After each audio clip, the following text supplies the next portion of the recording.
الحمدللہ والصلاة والسلام علی رسول اللہ وعلی آلہ اصحابہ اجمعین، اما بعد، اعوذ باللہ من الشیطان الرجیم، بسم اللہ الرحمن الرحیم، وقل جاء الحق وزهق الباطل ان الباطل کان زہوقا، رب اشرح لی صدری ویسر لی امری واحلل عقدۃ من لسانی یفقہوا قولی۔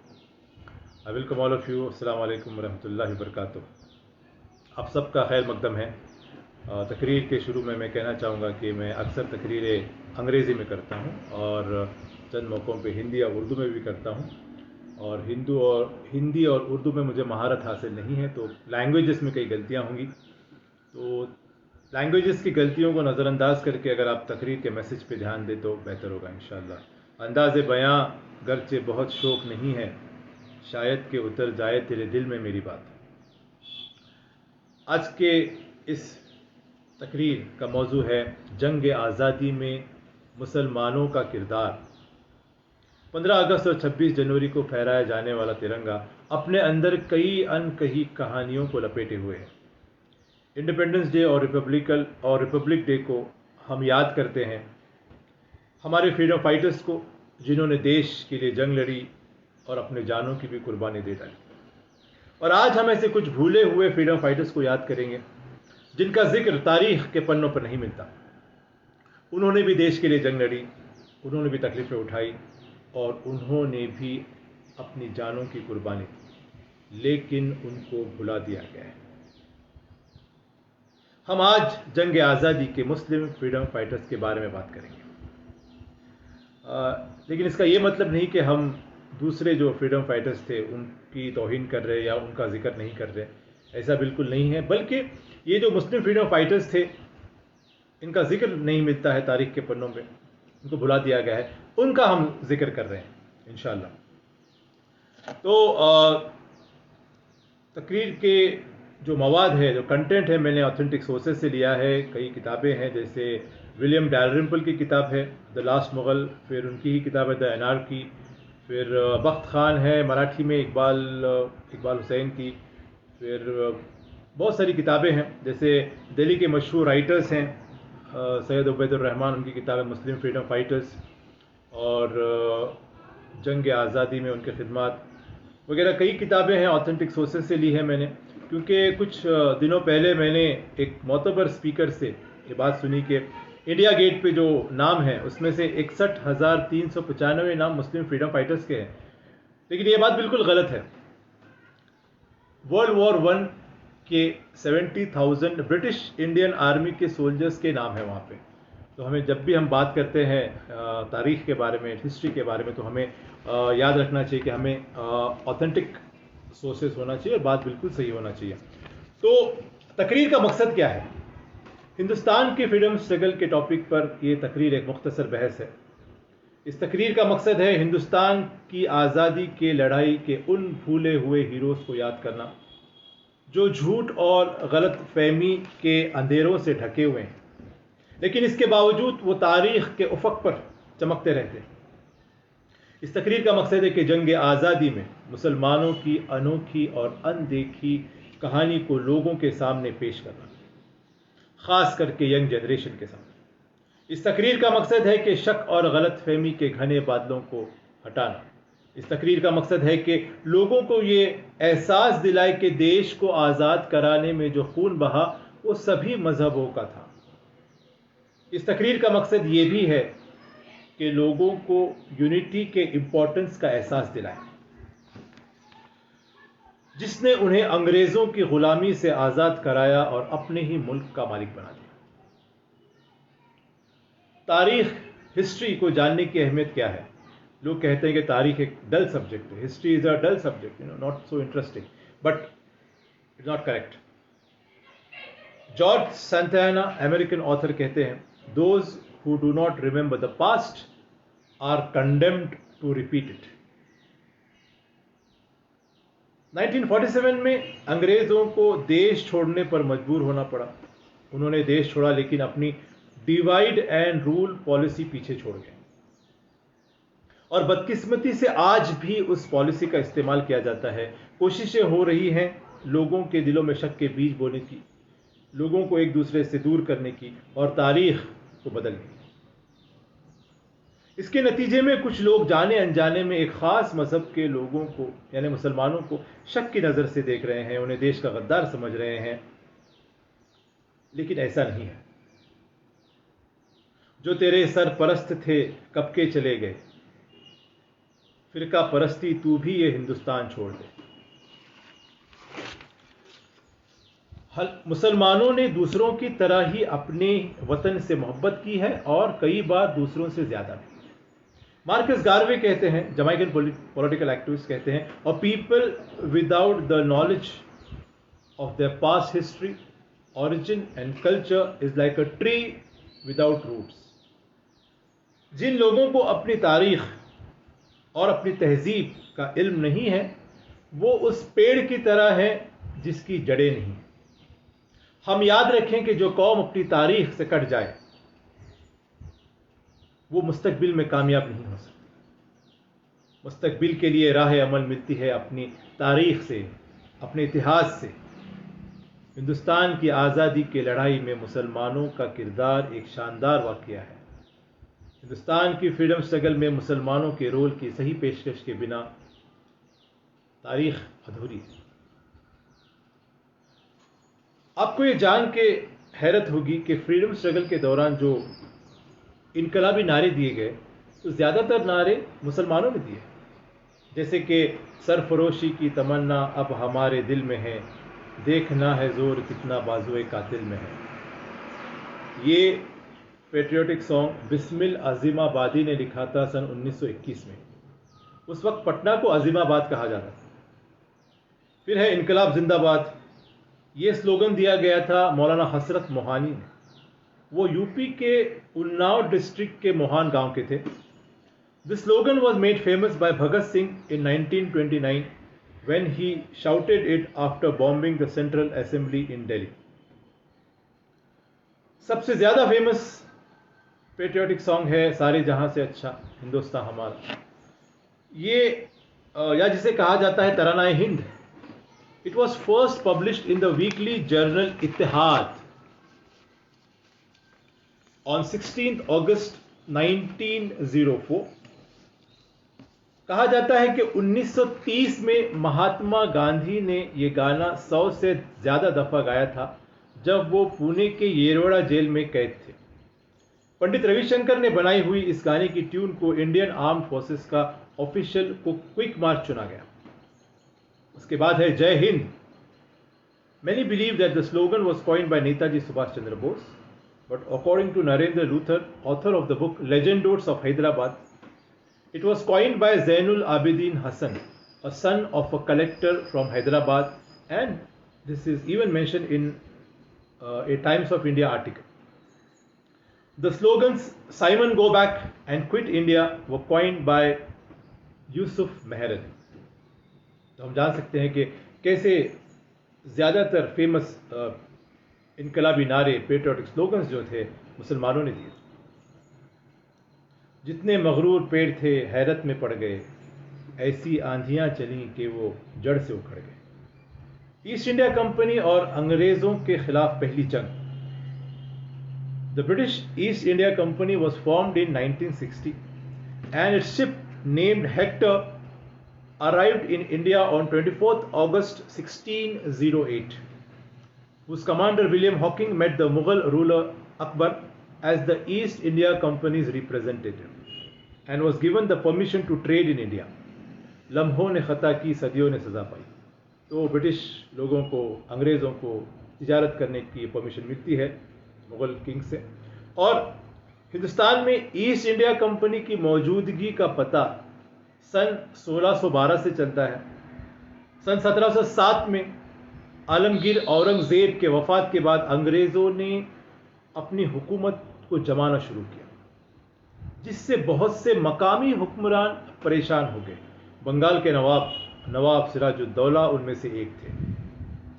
ہم میں سے بہت سے لوگ اس حقیقت سے انجان ہیں کہ برٹش کے خلاف پہلی جنگ آزادی 1857 کی جنگ سے 100 سال پہلے لڑی گئی۔ نواب سراج الدولہ پہلے ہندوستانی رولر تھے جو 1756 میں پلاسی کی جنگ میں انگریزوں کے خلاف لڑے. اپنے ہی وزیر میر جعفر کی غداری کی وجہ سے وہ جنگ ہار گئے اور انگریزوں نے انہیں 25 سال کی عمر میں مار دیا. اس کے بعد 22 اکتوبر سن 1764 میں اس وقت کے مغل بادشاہ شاہ عالم سیکنڈ کی فوج اور اودھ یعنی بہار کے نواب شجاع الدولہ کے ساتھ مل کر میر قاسم نے بکسر کی جنگ میں انگریزوں سے لڑائی کی، لیکن وہ ہار گئے. پھر انگریز بنگال، بہار اور اڑیسہ میں اپنی حکومت قائم کرنے میں کامیاب ہوئے. اب دیکھتے ہیں ٹیپو سلطان کے بارے میں. ٹیپو سلطان نے اپنے والد حیدر علی نے شروع کی ہوئی انگریزوں کے خلاف جنگ جاری رکھی. وہ پہلے ہندوستانی رولر تھے جن کے پاس یہ کانسیپٹ تھا، یہ سوچ تھی کہ انگریز ایک فورن پاور ہے جو ہندوستان کو خطرہ ثابت ہو سکتا ہے. انہوں نے دوسرے لوکل رولرز جیسے نانا فڈنویس وغیرہ سے مدد لینے کی کوشش کی، لیکن آخرکار ان کو اکیلے ہی لڑنا پڑا. 4 مئی 1799 4 مئی 1799 کو سری رنگا پٹنم کی لڑائی میں لارڈ ویلسلے کے ہاتھوں وہ شہید ہوئے. ٹیپو سلطان کے موت کے بعد ہی برٹش حکومت کے ملٹری آفیسر جنرل ہیرس نے کہا کہ اب سے ہندوستان ہمارا ہے. ٹیپو سلطان کو ٹائیگر آف میسور کا ٹائٹل دیا گیا تھا. اس سے یہ معلوم پڑتا ہے کہ کس طرح ٹیپو سلطان انگریزوں کی راہ میں رکاوٹ بنے تھے. ان کے بعد 50 سالوں تک کوئی اور بہادر نہیں تھا جس نے انگریزوں کو اوپنلی چیلنج کیا. 2 کتابیں ہیں، بہت بہترین کتابیں اس ٹاپک پر. علی گڑھ کے پروفیسر شان محمد نے لکھی ہوئی کتاب Muslims and the Indian freedom struggle, اس ٹاپک پر لکھی گئی ایک بہترین کتاب ہے. یہ کتاب ریسنٹلی پبلش ہوئی ہے اور Institute of Objective Studies New Delhi نے اس پروجیکٹ کو سپورٹ کیا، Muslims and the Indian freedom struggle. ایک اور کتاب ہے Muslim freedom fighters contribution of Indian Muslims in the independence movement of India, اور اس کا اردو ورژن ہے مسلم مجاہدین آزادی اور تحریک آزادی میں ان کے خدمات.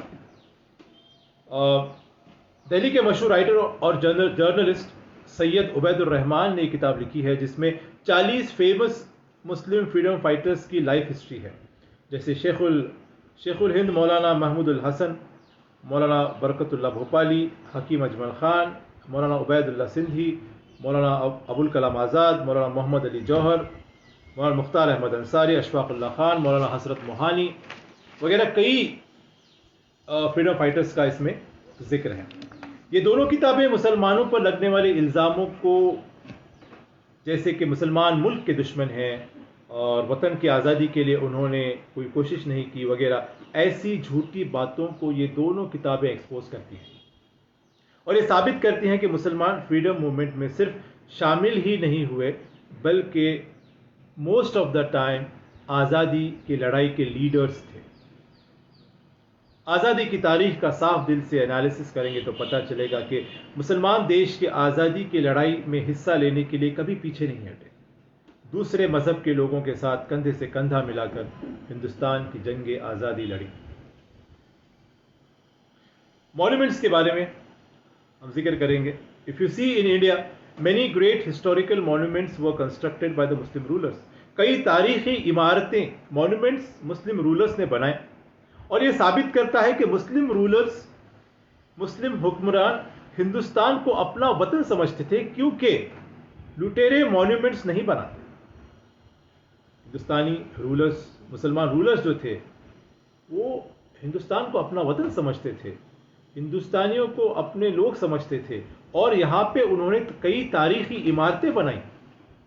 یہ ثابت ہوتا ہے کہ وہ ہندوستان سے محبت کرتے تھے، وہ لٹیرے نہیں تھے.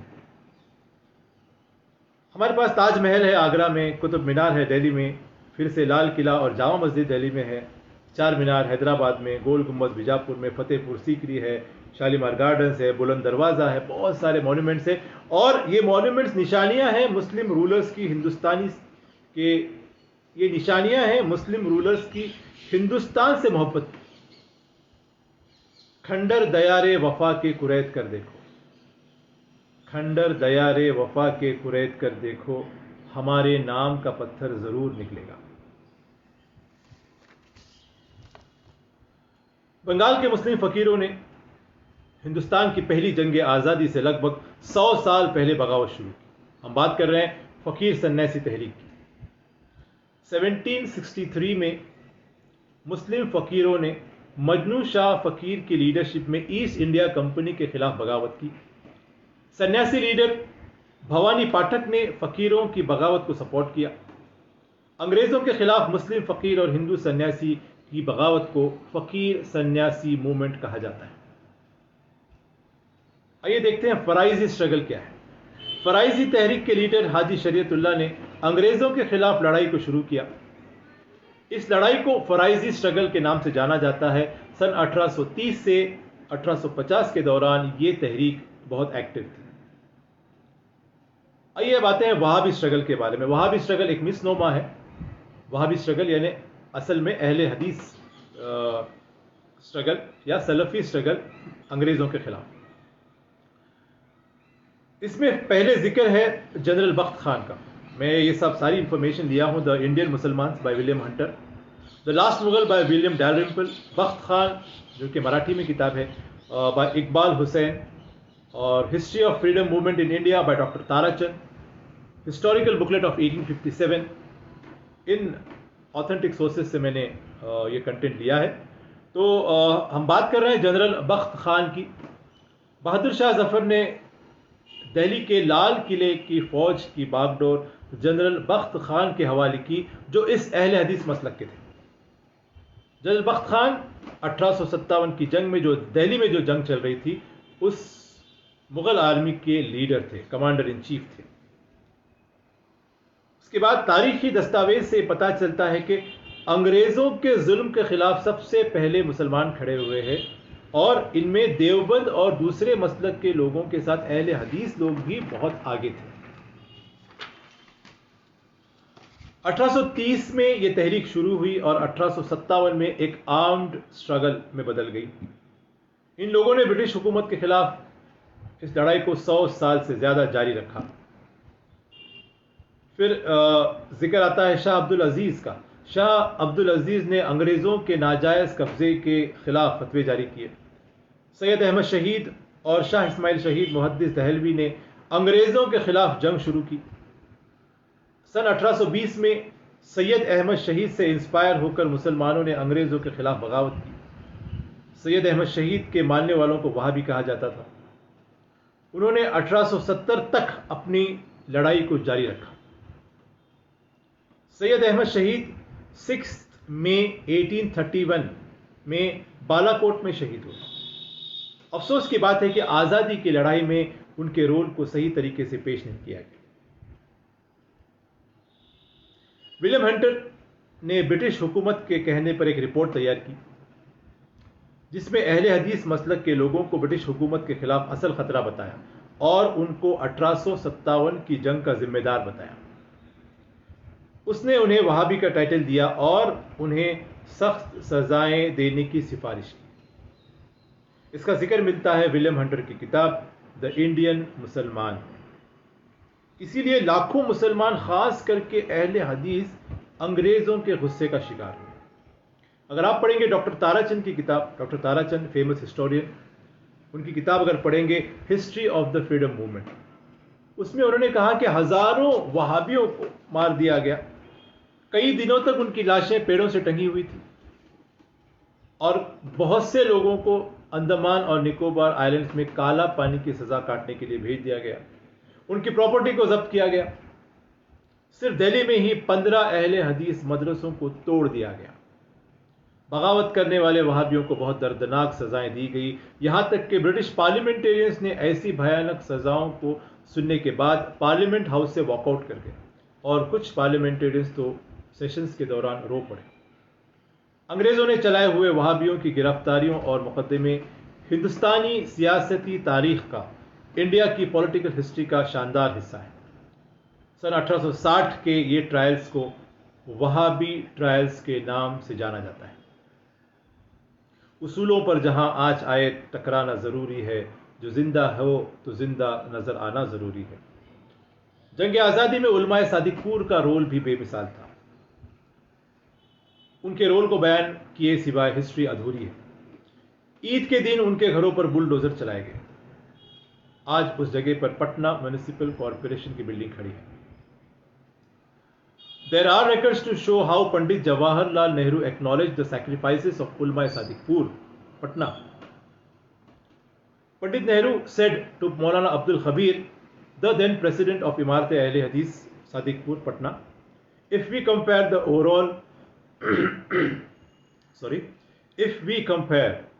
overall sacrifices of all the ulama in history of United India with those of the family of Ulama Sadiqpur, then the latter's contributions would prevail the former's concerted efforts in Indian freedom. Pandit Jawahar Lal Nehru نے کہا کہ سارے freedom fighters کی قربانیوں سے زیادہ علماء صادق پور کی قربانیاں ہیں۔ اب آتے ہیں ہم 1857 کی جنگ کی طرف۔ اسے آزادی کی پہلی جنگ کہا جاتا ہے۔ تمام مذہبوں کے لوگ، ہندو، مسلم، سکھ وغیرہ، اس جنگ میں ایک ساتھ لڑے برٹش کے خلاف۔ یہ جنگ آخری مغل بادشاہ بہادر شاہ ظفر کی لیڈرشپ میں ہوئی۔ ہسٹری میں اس جنگ کو the great Indian war, the Indian mutiny, the sepoy mutiny, the revolt of 1857 وغیرہ کہا جاتا ہے۔ یہ جنگ 10 مئی 1857 کو شروع ہوئی اور 1 نومبر 1858 کو ختم ہوئی۔ کیسر التواریخ میں 1857 کی جنگ کے واقعات کو ڈیٹیل سے، بڑے ہی تفصیل سے ذکر کیا گیا۔ انفارچونیٹلی ہم لوگ 1857 کی جنگ کو ہار گئے due to lack of modern warfare coordination. ہم جنگ ہار گئے۔ دہلی پر دوبارہ قبضے کے بعد سپٹمبر میں انگریزوں نے دہشت گردی کا راج چلایا۔ صرف ایک سال میں ہی 1857 سے لے کے 1858 تک ہزاروں مسلمانوں کو مار دیا گیا۔ انگریزوں نے 27,000 مسلمانوں کو مار دیا۔ تقریباً 30,000 مسلمانوں کو دیش نکالا دے دیا گیا۔ شاہی خاندان کے بہت سارے لوگوں کو، جن میں شہنشاہ کے بیٹے بھی شامل تھے، لال قلعے میں ہی مار دیا گیا۔ بہادر شاہ ظفر کو قید کر کے برما کی جیل میں بھیج دیا گیا۔ 7 نومبر سن 1862 کو برما کی ہی جیل میں ان کا انتقال ہوا۔ کچھ برٹش آفیسرز نے 1857 کی جنگ کو اسلامی جنگ بتایا۔ آئیے دیکھتے ہیں جنگ آزادی میں علماء کا کردار کیا تھا۔ اور یہ سب ساری انفارمیشن جو ہے، کنٹینٹ جو ہے، میں نے لیا ہوں نقش حیات اس کتاب سے، پھر تاریخ شیخ الہند ہے، سفر نامہ اسیر مالٹا ہے، مقام محمود ہے، دا انڈین مسلمان ہے بائی جی بی میلسن۔ یہ ساری کتابوں سے میں نے یہ کنٹینٹ لیا ہے۔ علماء اکرام نے انگریزوں کے خلاف جنگ لڑنے کے لیے کئی فتوے جاری کیے، جس کی وجہ سے پورا سماج انگریزوں کے خلاف اٹھ کھڑا ہو۔ برٹش کی توڑو اور راج کرو پالیسی کے باوجود علماء ایک جٹ ہو کر آزادی کے تحریک کو سپورٹ کی۔ مولوی فضل حق خیر آبادی، جو جاوید اختر صاحب کے گریٹ گرینڈ فادر ہیں، مولوی فضل حق خیر آبادی اور مولانا سرفراز علی کو، جو لوگوں پر بہت گہرا اثر رکھتے تھے، وہ بغاوت میں شامل ہوئے۔ مولوی فضل حق خیر آبادی کو کالے پانی کی سزا ہوئی اور ان کا انتقال سن 1862 میں انڈمان کی جیل میں ہوا۔ مولانا حسرت موہانی نے اپنی شاعری سے نوجوانوں کو جوش دلایا۔ عقابی روح جب بیدار ہوتی ہے جوانوں میں، عقابی روح جب بیدار ہوتی ہے جوانوں میں، نظر آتی ہے ان کو اپنی منزل آسمانوں۔ حاجی امداد اللہ نے شملی کے میدان میں مجاہدینوں کو لیڈ کیا۔ یو پی میں مولانا قاسم نانوتوی اور مولانا رشید احمد گنگوہی نے 1857 کی جنگ کے دوران باغیوں کو لیڈ کیا اور انگریزوں سے لڑے۔ پھر مولانا محمود الحسن اور دوسرے علماء دیوبند نے 1900 سے تقریباً 20 سال انڈیپینڈنس موومنٹ کو لیڈ کیا اور اس تحریک کو ہندو اور مسلم دونوں کا سپورٹ حاصل تھا۔ دیوبند، دارالعلوم اور فرنگی محل برٹش کے خلاف لڑے۔ ان اداروں کے علماء نے یہ بیان دیتے ہوئے فتوے جاری کیے کہ تمام مسلمانوں کا فرض ہے کہ ملک کی آزادی کی تحریک میں حصہ لیں۔ اس مقصد سے سینکڑوں فتووں کا ایک کلیکشن اینتھولوجی نصرت الابرار جاری کیا گیا۔ دیوبند کے علماء اکرام نے تحریک آزادی میں ایک بہت اہم رول ادا کیا ہے۔ اس کا ذکر ملتا ہے نقشہ حیات والیوم نمبر 2 میں، تاریخ شیخ الہند، سفر نامہ اسیر مالٹا وغیرہ۔ انگریزوں کو ہندوستان سے بھگانے کے لیے مولانا عبید اللہ سندھی کو افغانستان یعنی کابل بھیجا گیا اور مولانا محمود حسن مکہ گئے، حجاز گئے۔ کابل میں پہلی انڈین گورنمنٹ ان ایگزائل 1916 میں بنی۔ ڈاکٹر برکت اللہ پرائم منسٹر بنے، مولانا عبید اللہ سندھی ڈیپٹی پرائم منسٹر بنے اور راجہ مہندر پرتاپ سنگھ پریزیڈنٹ بنے۔ مولانا عبید اللہ سندھی اور مولانا محمد میاں منصور نے کابل میں ہوئے ڈیولپمنٹس اور مستقبل کے لیے پلانز کے بارے میں مولانا محمود حسن کو حجاز میں خط لکھا۔ مولانا محمود جو تھے وہ مکہ میں تھے اور کابل سے مولانا عبید اللہ سندھی انہوں نے خط لکھے۔ یہ خط کوڈ لینگویج میں ریشمی کپڑے پہ لکھے گئے تھے، اسی لیے اس تحریک کو ریشمی رومال تحریک کہا جاتا ہے، جیسے کہ برٹش ریکارڈز میں درج ہے۔ 1916 کی اس ریشمی رومال تحریک کا راز جب کھلا تب 222 علماء کو گرفتار کر دیا۔ انگریزوں نے تقریباً 222 علماء کو گرفتار کیا۔ اس کا ذکر ہے مقام محمود صفحہ نمبر 297 اور 298 پہ۔ مولانا محمود حسن اور ان کے ساتھی جن میں مولانا حسین احمد مدنی بھی تھے، ان کو مکہ میں اریسٹ کیا گیا۔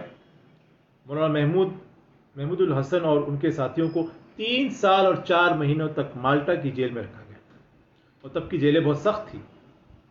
انگریزوں کی جو جیل تھی انڈمان نکوبار میں وغیرہ، بہت سخت سزائیں دی جاتی تھیں۔ اس کا ذکر آپ کو ملے گا جعفر تھانیسری کی کتاب کالا پانی میں۔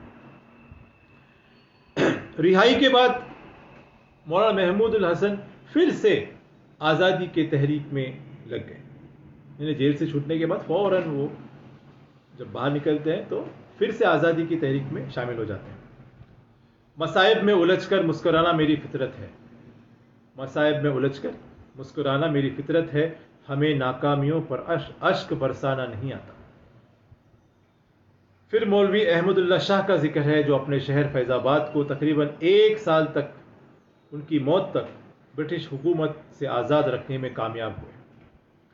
انگریزوں کے ایجنٹس کے ہاتھوں 5 جون 1858 کو وہ مار دیے گئے۔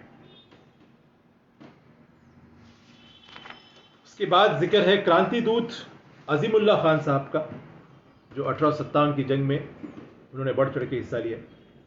پھر غدر پارٹی کے محمد برکت اللہ بھوپالی ہے، سلیمان چودھری ہے، عامر چودھری ہے، اور بہت سے مسلم نے آزادی کی جنگ لڑی۔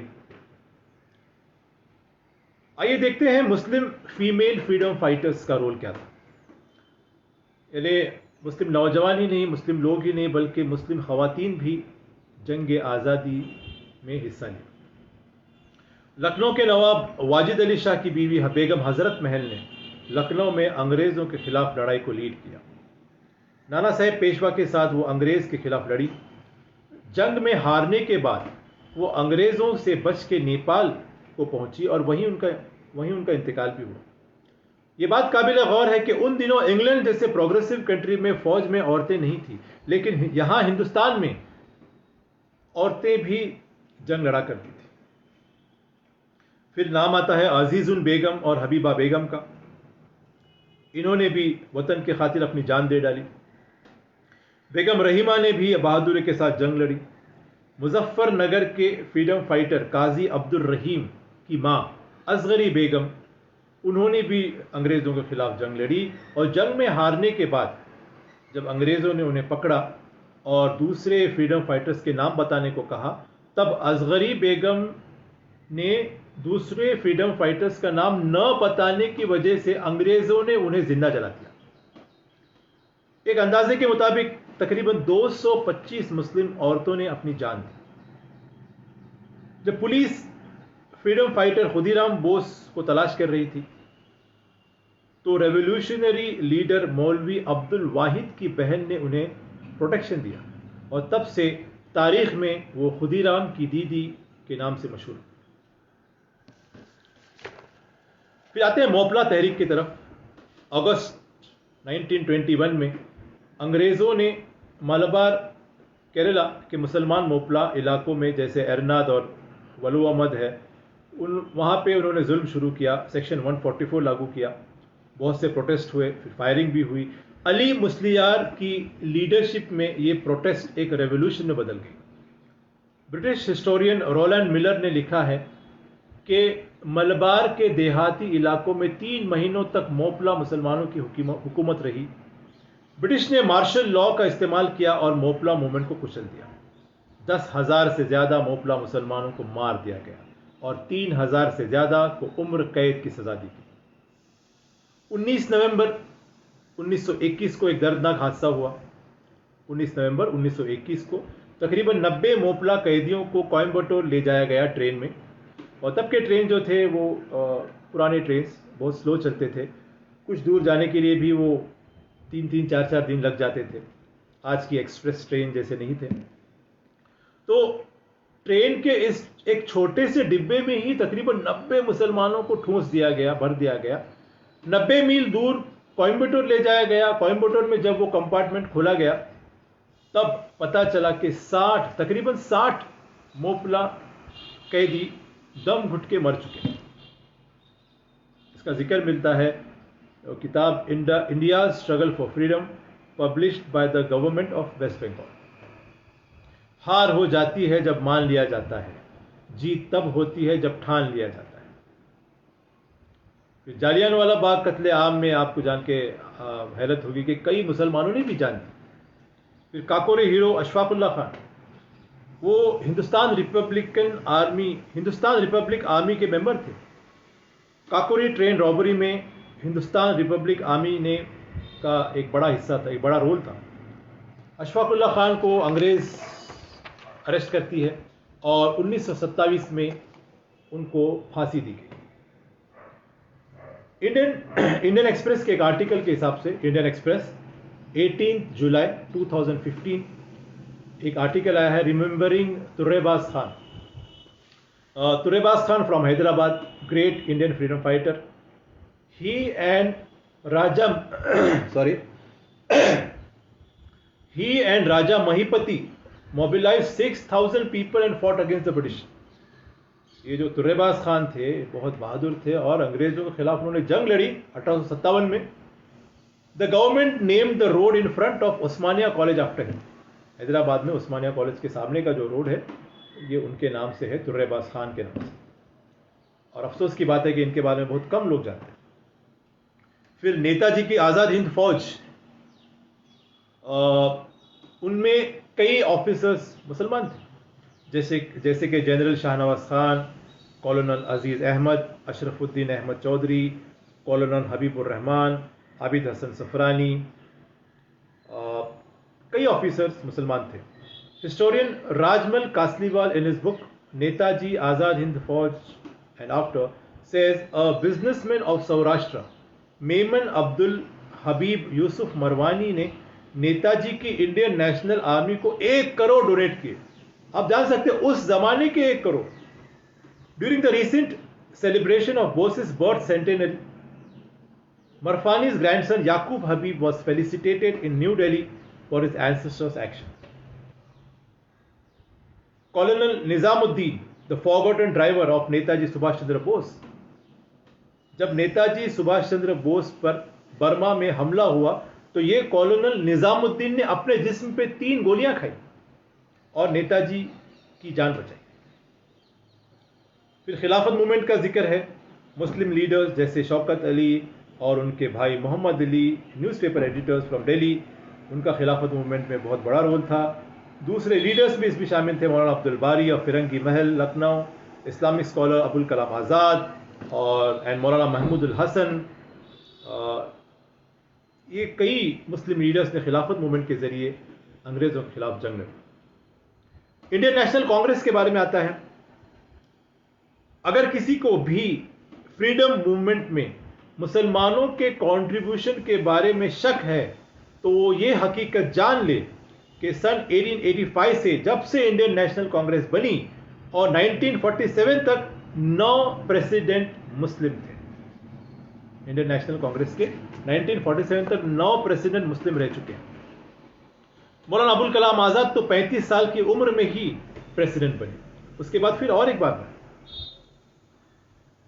راج موہن گاندھی اپنی کتاب انڈرسٹینڈنگ دا مسلم مائنڈس میں لکھتے ہیں کہ مولانا ابوالکلام آزاد اپنی بیوی زلیخا بیگم کے انتقال کے فوراً بعد، ان کے جنازے کے فوراً بعد سیدھے کانگریس آفس جاتے ہیں اور کوئٹ انڈیا موومنٹ یعنی بھارت چھوڑو آندولن میں شامل ہو جاتے ہیں. ستاروں سے آگے جہاں اور بھی ہے، ابھی عشق کے امتحان اور بھی ہیں. Mahatma Gandhi and Muslims.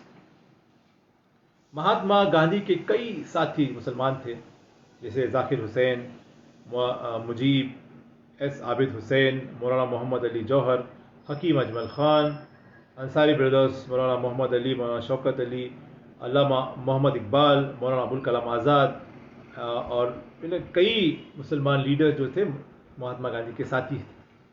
آج میں بتانے جا رہا ہوں آپ کو بطخ میاں کے بارے میں. بطخ میاں جو تھے، he was a cook from Bihar. In the year 1917 Mahatma Gandhi Champaran آتے ہیں، موتی ہری ریلوے اسٹیشن پہ پہنچتے ہیں. چمپارن کے فارمرز کے اوپر برٹش ظلم کرتے تھے. وہاں کے انڈیگو پلانٹیشنز میں جو تھے فارمرز کو بہت ظلم ہوتا تھا، تو مہاتما گاندھی ان کے پرابلمز کو سالو کرنے کے لیے آتے ہیں. اور اس کا ذکر ملتا ہے چمپارن کے سواتنتر سینانی اس کتاب میں.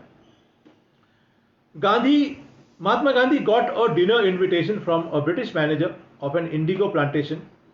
His name was Irwin. British manager وہ کہتا ہے، بطخ میاں کو کہتا ہے کہ مہاتما گاندھی کو کے کھانے میں زہر ملا تھا، تو ہم تم کو انعام دیں گے، اور اگر ایسا نہیں کریں گے تو ہم تم کو بہت دردناک سزائیں دیں گے. لیکن بطخ میاں نے یہ راز مہاتما گاندھی کو بتایا اور مہاتما گاندھی کی جان بچائی. ڈاکٹر راجندر پرساد جب انڈیا کے فرسٹ پریزیڈنٹ بنے اور پھر سے وہ جب گاؤں جاتے ہیں تو بطخ میاں کے نام پہ 24 ایکڑ زمین کا اعلان کرتے ہیں. لیکن افسوس کی بات ہے کہ کئی سالوں تک ان کو یہ زمین نہیں ملی. پھر خدائی خدمتگار کا ذکر ہے. Group of Pathans under Khan Abdul Ghaffar Khan, یہ مہاتما گاندھی کی زندگی بھر مہاتما گاندھی کے ساتھی تھے. انہیں ایک فرنٹیئر گاندھی کہا جاتا تھا، سرحد کے گاندھی. ان کی عمر 95 سال کی ہے، اور 95 سال میں 45 سال وہ جیل میں رہے. آپ سوچ سکتے ہیں 95 ایئرس کی عمر میں سے 45 سال 45 ایئرس وہ جیل میں رہے، اپنے دیش کے خاطر، ہندوستان کے خاطر، اپنے وطن سے محبت کے خاطر. 1987 میں ان کو بھارت رتن کا ایوارڈ ملا. اب آتے ہیں جو حالات برٹش لوگوں نے پیدا کیے. برٹش حکومت کے خلاف ہم سب نے، یعنی ہندوستانیوں نے جو ایکتا دکھائی تھی اس وقت، اس سے برٹش ڈر گئے، گھبرا گئے. اسی لیے ہندوستان پر اپنی حکومت قائم رکھنے کے لیے مذہب کے نام پر ایکتا کو توڑنے کی کوشش کی گئی. اس کے لیے برٹش نے اپنے جو آتھرز تھے، اپنے جو ہسٹورینز تھے، سول آفیسرز تھے، برٹش گورنمنٹ نے ان کو کام پہ لگا دیا. ان کو کتابیں لکھنے کے لیے کہا، ان کو لوگوں کا مائنڈ واش کرنے کے لیے کہا، مسلمانوں کو خلاف کرنے کے لیے کہا، مسلمان اور ہندو اور الگ مذہبوں کو دور کرنے کو کہا. اور اسی سلسلے میں ایچ ایم ایلیٹ اور جان ڈاسن وہ کتاب لکھتے ہیں the history of India as told by its own historians. پھر جان مالکم کی کتاب ہے a memoir of Central India. پھر جان برکس کی کتاب ہے British India speeches. Mount Stuart Elphinstone authored the book the history of India. انہیں کئی کتاب، یعنی یہ جو تحریک چلائی ہے انگریزوں نے ہندوستانیوں کو ڈیوائڈ کرنے کی، ہندوستانیوں میں تفرقہ پیدا کرنے کی. اور افسوس کی بات ہے کہ یہ تحریک اب بھی چل رہی ہے. برٹش نے لگائے ہوئے ڈیوائڈ اور رول پالیسی کی پیڑ کی جڑیں دن بہ دن مضبوط ہوتی جا رہی ہے، اور اسے پانی اور فرٹیلائزر دینے کا کام بھی رکا نہیں ہے. اس وجہ سے مسلمانوں اور کچھ نان مسلمز کے بیچ ایک دیوار کھڑی ہو گئی ہے، ایک شک اور غلط فہمی کی دیوار. آج مسلمانوں سے ان کے وطن کی محبت اور سنسیئرٹی کے بارے میں سوال کیا جاتا ہے. مسلمانوں سے ان ہندوستان سے محبت اور ہندوستان سے سنسیریٹی کے بارے میں سوال کیا جاتا ہے، شک کی نظر سے دیکھا جاتا ہے، انہیں غدار کہا جاتا ہے اور میڈیا کے ذریعے انہیں بدنام کیا جاتا ہے۔ حالانکہ آپ تاریخ کا، ہسٹری کا صحیح طریقے سے انالیسس کریں گے، آتھینٹک سورسز سے اگر اسٹڈی کریں گے تو آپ پائیں گے کہ مسلمان بھی ہندوستان کو اپنا وطن سمجھتے ہیں اور اتنی ہی محبت کرتے ہیں جتنا دوسرے لوگ، اور کئی بار دوسروں سے زیادہ بھی۔ زیادہ تر قربانیاں، زیادہ تر جو جنہوں نے اپنے دیش کے لیے جان دی وہ مسلمان تھے۔ دشمنی لاکھ صحیح ختم نہ کیجیے رشتہ، دل ملے نہ ملے ہاتھ ملاتے رہیے۔ اتنا وقت گزر گیا ہے، نسلیں گزر گئی ہیں، تاریخ دھند ہو گئی ہے، فریڈم موومنٹ میں مسلمانوں کے کردار پر اس قدر دھول چھا گئی ہے کہ اسے صاف کرنا بہت مشکل ہے۔ ہماری خواہش ہے کہ ہم سب ایک ساتھ رہیں۔ عام ہندوستانی جو ہے ایک دوسرے سے محبت کرتا ہے، ایک دوسرے کے ساتھ رہنا چاہتا ہے، امن کے ساتھ، اور ترقی کرنا چاہتا ہے، اور ہماری بھی یہی خواہش ہے۔ اسی گلی کی خاک سے خاک اپنی بھی ملائیں گے، اسی گلی کی خاک سے خاک اپنی بھی ملائیں گے، نہ بلائے آپ کے آئے ہیں، نہ نکالے آپ کے جائیں گے۔ آؤ ہم سب آپس میں من کی بات کریں، چائے پہ چرچا کریں، بیٹھیں، گلے شکوے دور کریں اور امن اور ترقی کی طرف ایک ساتھ بڑھیں۔ دلوں میں حب وطن ہے اگر تو ایک رہو، حب وطن یعنی وطن سے پیار۔ دلوں میں حب وطن ہے تو اگر ایک رہو، نکھارنا یہ چمن ہے اگر تو ایک رہو۔ اگر ہندوستان کو امن کے سے رہنا ہے، ترقی کرنا ہے، دنیا میں ایک پروگریسڈ کنٹری کی لسٹ میں لانا ہے تو ہم سب کو ایک ہونا پڑے گا، ہم سب کو پیار اور محبت سے رہنا پڑے گا۔ اگر ہمارے دلوں میں کچھ غلط فہمی ہے تو ایک دوسرے سے بات کرنی پڑے گی، ہمارا جو میسج شیئر کرنا پڑے گا۔ اور میں یہاں کہنا چاہوں گا کہ مسلمانوں نے بھی اپنی ذمہ داری نہیں نبھائی۔ اتنے سالوں تک ہم نے اسلام کے امن کا پیغام دوسروں تک نہیں پہنچایا، ہمارے دیش واسیوں کے ساتھ اس میسج آف پیس کو شیئر نہیں کیا۔ اللہ سبحانہ وتعالیٰ کہتے ہیں سورہ النحل میں، سورہ نمبر 16 آیت نمبر 125 میں، اور بلاؤ سب کو اپنے رب کی طرف حکمت کے ساتھ اور اچھے انداز کے ساتھ، اور ان سے بحث کرو بہترین طریقے سے۔ اللہ سبحانہ وتعالیٰ کہتے ہیں کہ اپنا جو امن کا میسج ہے وہ شیئر کرو، اور ہم نے اس ذمہ داری کو نہیں نبھایا۔ کئی لوگوں کو آج بہت ساری غلط فہمیاں ہیں، جیسے کہ وہ کچھ لوگ پوچھیں گے آپ جب اللہ اکبر کہتے ہو تو اکبر بادشاہ کا نام کیوں لیتے ہو؟ ان کو غلط فہمی ہے کہ اسلام جو ہے تلوار کے زور پہ پھیلا، ان کو لگتا ہے کہ اسلام ایک وائلنٹ ریلیجن ہے، قرآن جو ہے امن کو بڑھاوا نہیں دیتا۔ یہ ساری غلط فہمیاں، حالانکہ قرآن امن کے اوپر دنیا میں سب میں بہترین کتاب۔ تو یہ جو غلط فہمیاں وہ کون نکالا؟ یہ ہماری ذمہ داری ہے۔ یہ ان لوگوں کو اسلام کے بارے میں جانکاری ملی میڈیا سے۔ اگر ہم اسلام کے امن کا اور بھائی چارے کا میسج شیئر کریں گے تو بہت سے لوگوں کی غلط فہمیاں دور ہو جائیں گی۔ حدیث میں ذکر ہے، جامع ترمذی والیوم نمبر 4 بک الفتن حدیث نمبر 2169، حذیفہ ابن الیمن رضی اللہ عنہ راوی ہیں اس حدیث کے۔ اللہ کے رسول صلی اللہ علیہ وسلم فرماتے ہیں، قسم ہے اس کی جس کے قبضے میں میری جان ہے، یا تو تم بھلائی کا حکم دو اور برائی سے روکو، ورنہ اللہ تم پر بہت جلد عذاب بھیجے گا، پھر تم دعا کرو گے لیکن وہ قبول نہیں کرے گا۔ تو آج ہمارے جو پستہ حالات ہیں، جو ہمارے جو مشکلات ہیں، اس کی ایک بہت بڑی وجہ ہے کہ ہم نے اسلام کے میسج کو شیئر نہیں کیا لوگوں سے۔ یہ اسلام کے امن کا میسج، پیار کا میسج ہم نے شیئر نہیں کیا، اور نہ ہم نے خود دین کا علم حاصل کیا۔ ہم خود بھی دین سے دور ہو گئے، ہم خود بھی قرآن سے دور ہو گئے، اسی لیے ہم پرابلم سے پھنسے ہوئے ہیں۔ تو سوامی وویکانند کہتے ہیں، excerpted from the complete works of Swami Vivekananda curated by Manish Mukul Ghosh, Swami Vivekananda says, our watchword will be acceptance and inclusion. Our Upanishads say that the cause of all misery is ignorance. And that is perfectly true when applied to every state of life, either social or spiritual. It is ignorance that makes us hate each other. It is through ignorance that we do not know and do not love each other. As soon as we come to know each other, love comes, must come. For are we not once? Thus we find solidarity coming in spite of itself. تو ہندوستان میں امن کے لیے جو ہے ہم سب کو کوشش کرنی ہے. اس مشن میں ہم سبھی مذہبوں کے لوگوں کو، ہندو، مسلم، سکھ، عیسائی وغیرہ جو بھی، ہم سب کو ساتھ میں کام کرنا ہے. عام ہندوستانی جو امن چاہتا ہے، ترقی چاہتا ہے دیش کا، ہم سب کو ساتھ میں آنا ہے. اور مولانا آزاد کے الفاظوں میں، مولانا آزاد، ابوالکلام آزاد کہتے ہیں کہ میں اس عظیم عمارت ہندوستان، میں اس عظیم عمارت کا ایک اہم حصہ ہوں. میرے بغیر ہندوستان کا یہ اسٹرکچر ادھورا ہے.